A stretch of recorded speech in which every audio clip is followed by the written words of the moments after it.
Hi everyone, it's Raina. So this video is if you have your natal Uranus in Aquarius. And because I'm only going to have the years of this transit in my title, it might attract people for whom you don't have Uranus in Aquarius because there are going to be retrogrades throughout these years. So I'm going to give you the exact dates so you can make sure that this is actually your placement if you don't know offhand. You have Uranus in Aquarius if you were born between April 1st and June 8th of 1995, between January 12th, 1996 to March 10th of 2003, and between September 14th to December 30th of 2003. Now, those spaces in between, in the 90s, like in 1995, that would be when Uranus retrograded back into Capricorn. And then I'm assuming that in 2003, it was going into Pisces, and then it retrograded back into Aquarius. So definitely, generate your own chart if you're not sure, so you can find out.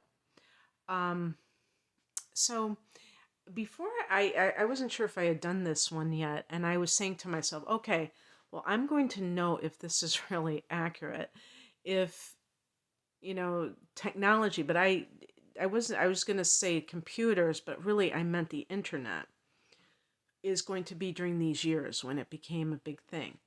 And sure enough, this is exactly when it happened, because I remember 1995 was when I first went online. I had a friend who had a computer, and he was rare. I did not know a lot of people with home computers at that time, and definitely not hooked up to the internet. There might have been people who had, first it was word processors, then it was like the early computers, but had nothing to do with the internet. It was just like, it was just word processing, a lot of it.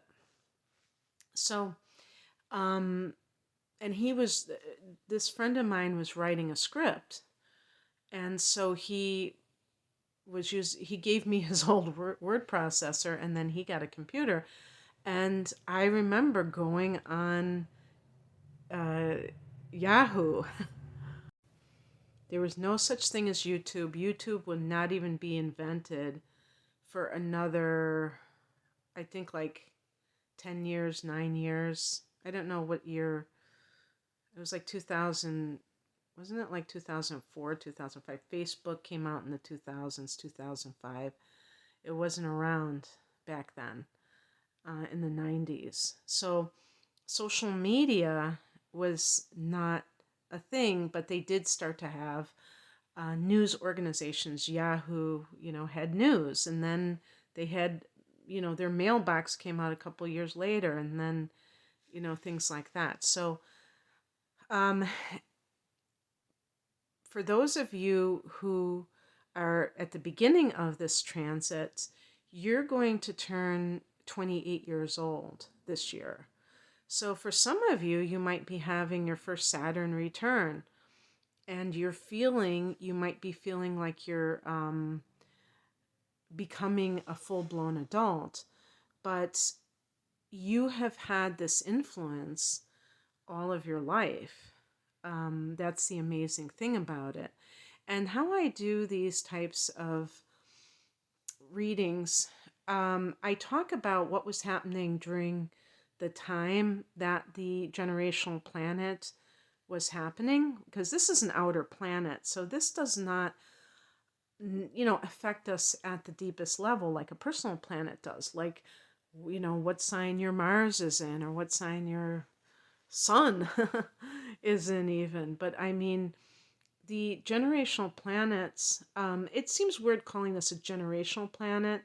I'm just saying it's a generation because it is a group of people that is a fair amount of time. I mean, if we're talking about 8 years, 8.5 years, that is a period of time that a lot of people are born into that they would have in common. So I'm looking at what is this generation like now. The youngest of you is going to turn, are going to turn 20 this year because it goes up to 2003, up to December 30th, actually. So turning 20 is a milestone because you're out of your adolescence, and being 28 and maybe going into your first Saturn return is also a milestone. I know that when I turned 28, that I really did feel like, hey, I'm not a kid anymore. You know, it's like you can kind of fool yourself when you're in your 20s still, but eventually you kind of get the memo that you're not being seen the same way. And that's a good thing because then you start to adjust your behavior if you've been a little wild, or if you've just been, not taking life seriously. You become a little bit more grounded, hopefully. But the reason I'm bringing this up is because how you are right now, it is really indicative of the kind of influence that you have had being born of this generation. So let's talk about some of the characteristics. Well, the first thing I mentioned was technology. And the thing about Uranus and Aquarius is that Uranus rules Aquarius.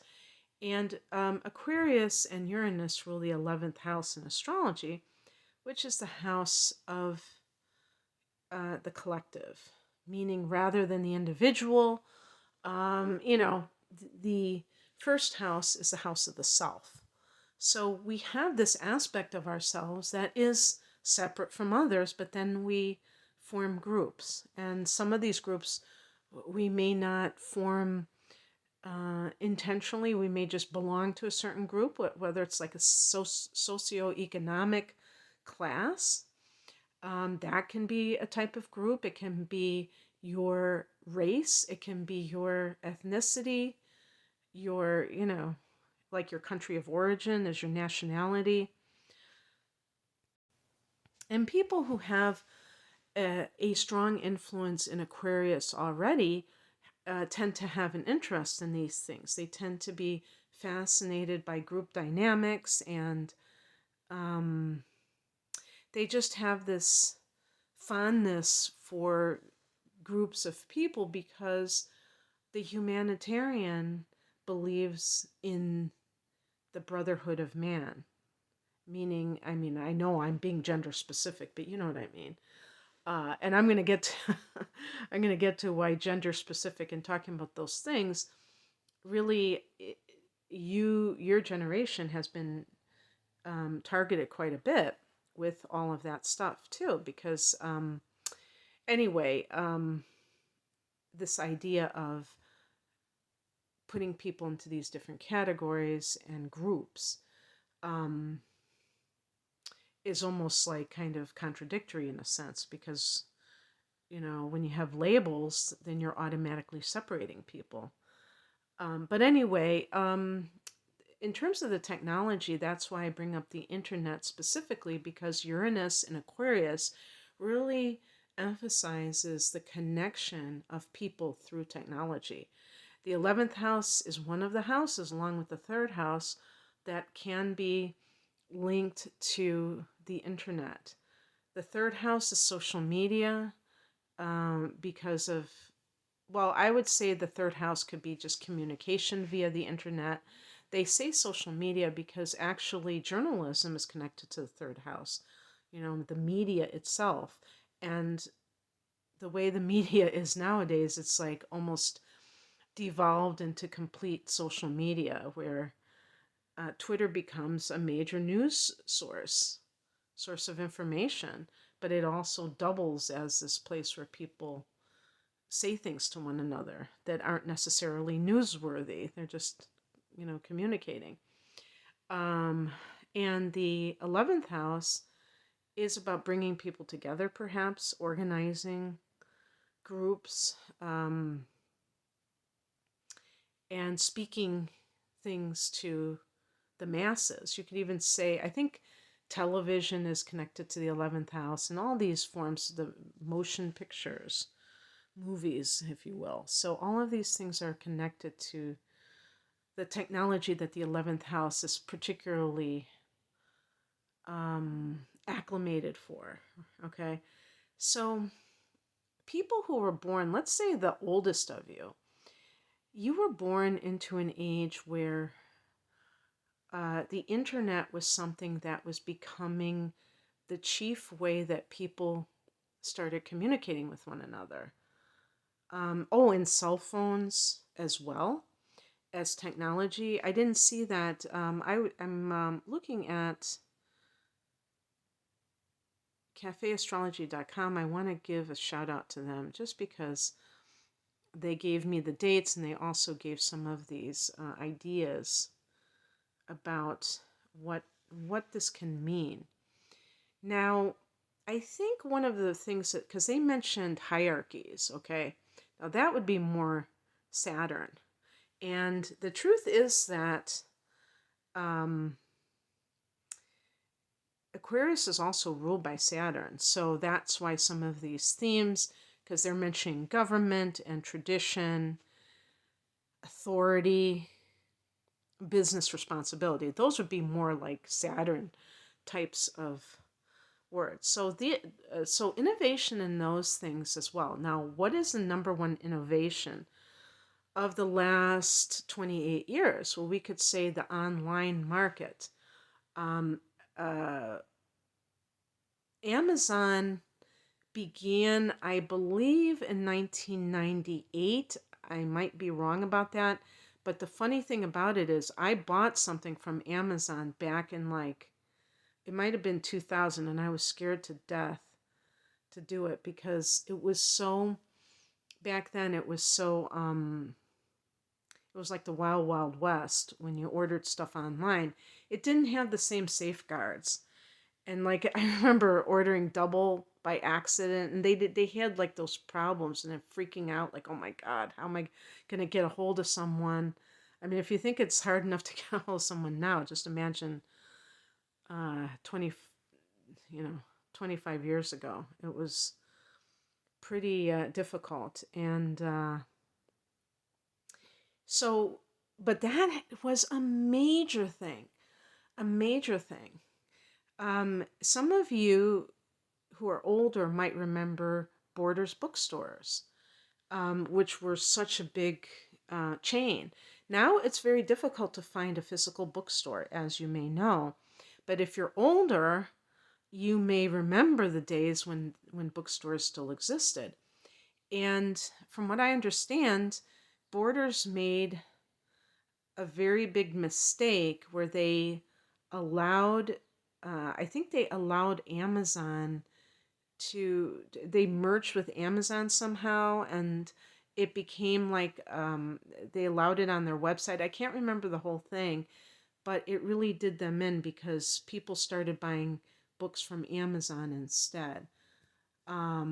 So Amazon will come up many times as kind of an instigator in certain things, but whoever the CEO was or whatever, I think they made like a bad business decision, and then they ended up going out of business. I probably should have done my research before I made that statement because I could be completely off on that. But I remember hearing something about that, about something they did with online used books that did them in. And the truth is that Amazon is, I'm sure that's the number one place where people can order even new books these days. But there still are, independent bookstores. I have one in my area, and I'm sure that when people really try to create stores that serve a certain niche, they do even better than when they try to compete with the stores. But yeah, that's another thing too, is any stores have been threatened by online stores. And but that's part of the innovation. And what has happened, what I have seen happen, is that they have, like hardware stores, lowered their prices to be more competitive. Is that bad or is that good? Well, for the consumer, it's helpful because it allows us to buy things very quickly. We can support local businesses, but we can still, not get gouged. Because I do remember when some of the prices at some of these stores were outrageous, and it was so much easier to just order online. And now they've made it competitive, and it's like a lot of times you might say, hey, I'll just buy it in person, because I know in my state of Illinois you have to pay, taxes, sales tax on Amazon, and it didn't used to be that way. So it really does favor buying things in person if they have them in stock. So these innovations that we're talking about, they can go both ways. It can be the brick and mortar, it can be the technology, but they kind of are, there's an interplay there. So for some of you, this may be all you've ever known is your parents buying stuff online and just deliveries, constant deliveries from Amazon, if you're like on the younger side especially. But what I have noticed with what I consider younger people, even, late 20s, is the decision to have physical books and read physical books. And I'm always delighted when I see that. Some of the people are probably older, in their 30s too. And maybe Uranus in Capricorn is also that kind of trying to buck the trend of the encroachment of internet. And like I said, some of you in these years that I mentioned actually may have been born during Uranus and Capricorn. You're listening by accident, or you just want to listen anyway. But yeah, I mean, I see people with books, physical books, and it's almost like kind of challenging. It's rebelling. I think of Uranus as rebellious, rebelling against technology. So you could be a Luddite, people who are anti-technology in general. Even if you do have a smartphone, you may put it on, do not disturb all day and just like barely use it or whatever. Or you may take pride in saying, I don't go on the internet. I would love to know if you're duh. If you're somebody who, is anti-internet, please write below in the comments section online that you're anti-technology. That was brilliant of me. But yeah, but if you're somebody who kind of like tries to limit it, and you kind of take pride in that because a lot of people who are addicted to their phones. Yeah, tell me about it, because I'm kind of curious how this is playing out for you. Now, in terms of, there's a, obviously, it goes without saying that there is an amazingly progressive, tolerant streak in this group of people. And the generation that comes after you, which is starting in March of 2020, March of 2003, the Uranus and Pisces generation, and ending in March of 2011. So the youngest are about 12 years old. I believe that these last two Uranus generations have been particularly targeted by the reptiles, or whatever you want to call the controllers, who are losing their grip, thankfully. But I think a lot of this stuff that's out here about tolerance is really to target these generations, because there is like a high tolerance for differences in other people, which is awesome. What happens is that these traits are exploited to be used in order to control people. So what I would say to you, this is a challenge to you, is watch the kind of messages that you're receiving from these entities that are what we would call, whether it's the school system, the political system, the media, and how they are trying to socially engineer people into thinking and behaving in certain ways that really stretch tolerance to new kind of insane levels, because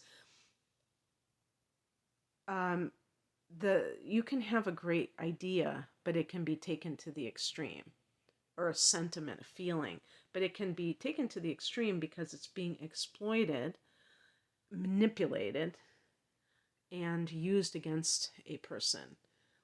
On the positive side, this is about, they use a word on astrology and cafe astrology, kinship, which I absolutely love. They say fraternity, but that to me sounds like fraternity parties or something. But I like the word kinship because, and they use the word community, friendship, we already know what that means. But that idea of community, which, let's face it, has been severed because of technology in part, but also some other things that have happened that have caused us to have to be separate, especially in the last few years as I record this in 2023. So your generation is really loving to connect with others. It's funny. I was just observing some young people, but they were way younger. They might have been at the end of the Pisces, Uranus and Pisces, and there might be some similar traits there too. Because the Uranian part is about that kinship. Yours is like on steroids, but anything with Uranus is about, connection with others. But I was just noticing how kids tend to hang out with big groups of kids, not just like 2 or 3 friends, but like maybe like 10 people. And that seems so Uranian to me. So maybe the Uranus and Aquarius generation was like that as well. But again, with like technology, I know there are a lot of gamers that are born during these years. And it wasn't just about games and stuff. It's about that kind of kinship. It's about the community, on the online community. There are so many ways that this plays out with online communities, but also in real life. There can be this desire to really be with others in groups rather than even one-on-one, like with dates. So you may have been that generation, and I think you might have, where you went out with like whole groups of people. Like it was really weird to go just one-on-one on a date, like it was when I was growing up. Yeah, of course, any generation goes out like with friends while they're dating, but just that one-on-one thing might have been really weird. Like even like platonic friends, you just may have felt like, hey, let's like call up 10 people or 5 people and do stuff. And they mentioned breaking taboos. I don't know. I think with Uranus, it's all about rebellion. And why do we rebel? The reason ultimately we rebel is that we are looking to be different. We don't want to be like everyone else and be a conformist. So there's something very contradictory about Aquarius, Uranian energy, where it tends to be very contrarian. Because if you are a sun in Aquarius, for instance, you may enjoy being in group situations, but you don't want to be one of the crowd. You don't want to like conform to what everybody else is doing. And that is, kind of contradictory to the whole point of being in a group. But, really it shouldn't be, because there's no reason why a person can't be in a group and be themselves. And that's another thing that they mention here, is this idea of accepting of different viewpoints. And so that's beautiful. I mean, that is ultimately what connecting in a group situation, that's the goal, as far as I'm concerned, is to be able to be harmonious within a group and still be yourself, and not have to just like be a lemming who just like follows, like a sheep or anything like that. And another thing that is connected to this is science. So that's another way that can be hijacked, because then it's used as this buzzword, science, like it's something to be worshipped, and then the spiritual is made mockery of. And the interesting thing about this generation is that you're highly intuitive. So even if you were interested in science, you probably would have a very strong connection to nature, which is where science is derived from, at an intuitive level. So, not just with a rational, linear mind that you're able to kind of absorb certain ideas, but you don't have to pick one over the other. And some of you are very, probably the group as a whole, very intuitive. This would be one of those generations of star seeds that really might know that they are star seeds. And it's like finding your tribe, finding people who are like-minded, because you know that you are different than the rest. That might be a big one. But yeah, so that's what I have for you. I was going to say something else and I can't remember what it was, but I hope that this resonated. If you would like a private reading, you have to be over 18, so it can't be 12. The link is below. Thanks for listening. Take care. Bye.